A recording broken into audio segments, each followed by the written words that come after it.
नमस्कार पालाजी, जय जोहार। मैं हूं दिलीप सिंह और आप देख रहे हैं डीएस डिजिटल न्यूज। छत्तीसगढ़ में विधानसभा के चुनाव हो चुके हैं। 3 दिसंबर अब कुछ ही दिन शेष हैं जब मतगणना प्रारंभ हो जाएगा और मत पेटियों में और आज के समय में ईवीएम में बंद प्रत्याशियों के भाग्य सुबह से ही खुल जाएंगे। ऐसे में कयासों का बाजार गर्म है। कौन जीतेगा कौन हारेगा, इस पर चर्चा जोरों शोरों से है। मैंने भी पिछले दिनों जांजगीर चांपा जिले के 2 विधानसभाओं, जांजगीर चांपा विधानसभा और अकलतरा विधानसभा के लिए वीडियो बनाया था और आपके समक्ष कुछ बातें रखी थी, जिसमें मैंने दोनों ही विधानसभाओं में कांग्रेस को थोड़ा एज दिया था कि दोनों ही जांजगीर चांपा विधानसभा और अकलतरा विधानसभा में कांग्रेस जीतती हुई दिख रही है। सीधा मुकाबला भाजपा से है। यह जो लोगों से बातचीत के आधार पर है। फाइनल रिजल्ट तो ईवीएम में गिनती के बाद ही पता चलेगा और 3 दिसंबर को ही यह तय हो पाएगा कि कितनी लोगों से जो बातें हुई, चर्चा हुई, उसमें सच्चाई है या कि जनता के मन में कुछ और है। जांजगीर चांपा जिले में वर्तमान समय में अब सिर्फ एक विधानसभा पामगढ़ बचा है। इसके अलावा कुछ क्षेत्र जयजयपुर विधानसभा के और कुछ क्षेत्र शक्ति विधानसभा के भी जांजगीर चांपा जिला में आते हैं। हम उस पर भी चर्चा करेंगे। फिलहाल हम करते हैं चर्चा पामगढ़ विधानसभा की। पामगढ़ विधानसभा 80 के दशक में जब काशीराम जी जांजगीर जिले में आए और उन्होंने DS4 जिसको वामसेप कहा जाता था, उसको उन्होंने बहुजन समाज पार्टी के रूप में परिवर्तित किया। तो ये गढ़ रहा है, यहीं से उन्होंने प्रारंभ किया है। सेमरा जो गांव है वहां से उस समय ये पामगढ़ विधानसभा में, मध्य प्रदेश के शासनकाल में पामगढ़ विधानसभा के अंतर्गत यह गांव आता था।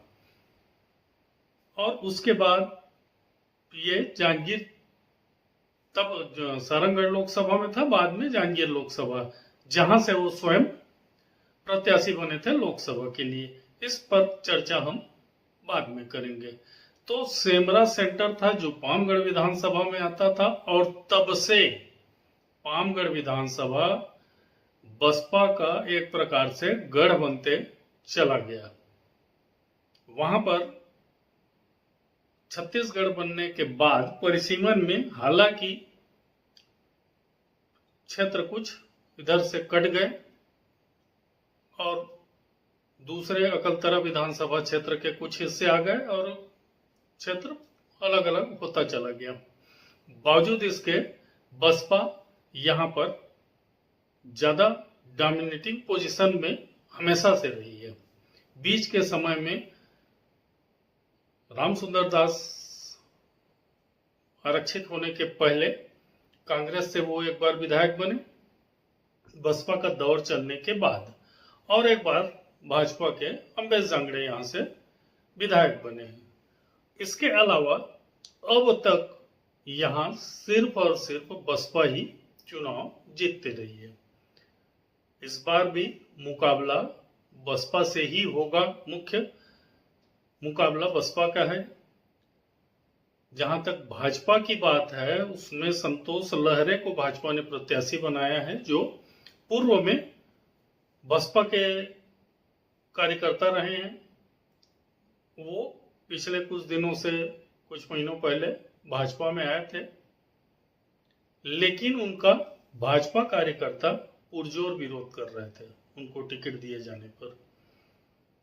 और उनका बसपा में रहते हुए जो क्रियाकलाप था, वो विधानसभा चुनाव में मुख्य चर्चा रहा कि ये सनातन विरोधी हैं। इसके लिए मुझे लगता है कि संतोष लहरे पिछड़ते हुए दिख रहे हैं।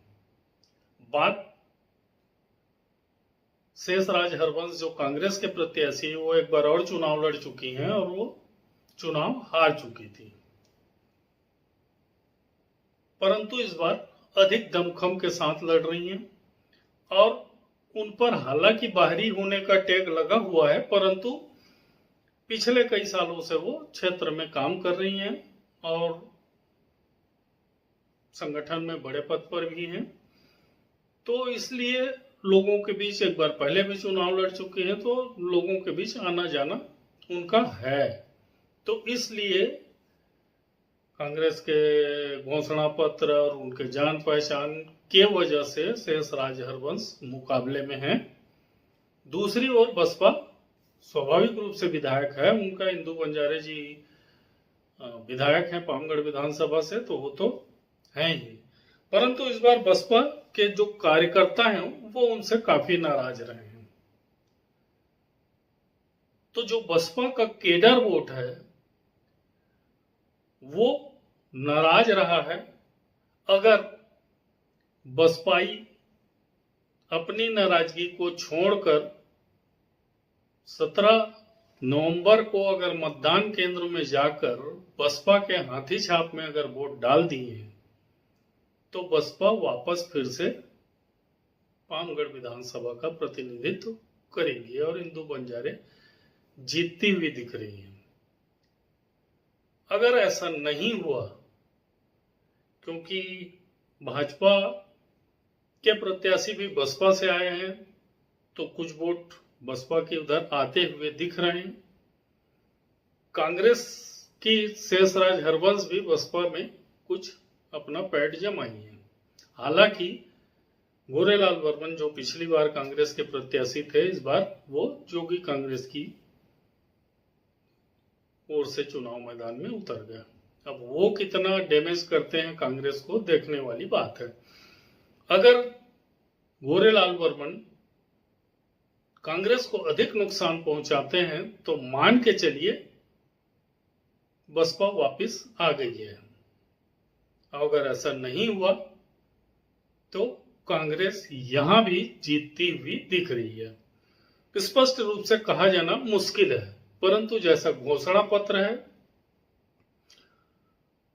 और शेषराज हरवंश का क्षेत्र में आना जाना है, तो ऐसा लगता है कि शेषराज हरवंश, मैं थोड़ा सा एज शेषराज हरवंश को दूंगा। हालांकि मामला लोगों के बीच चर्चा में 50-50 का है, परंतु मैं शेषराज हरवंश के साथ जाऊंगा और मुझे लगता है कि वो जीतती हुई दिख रही है।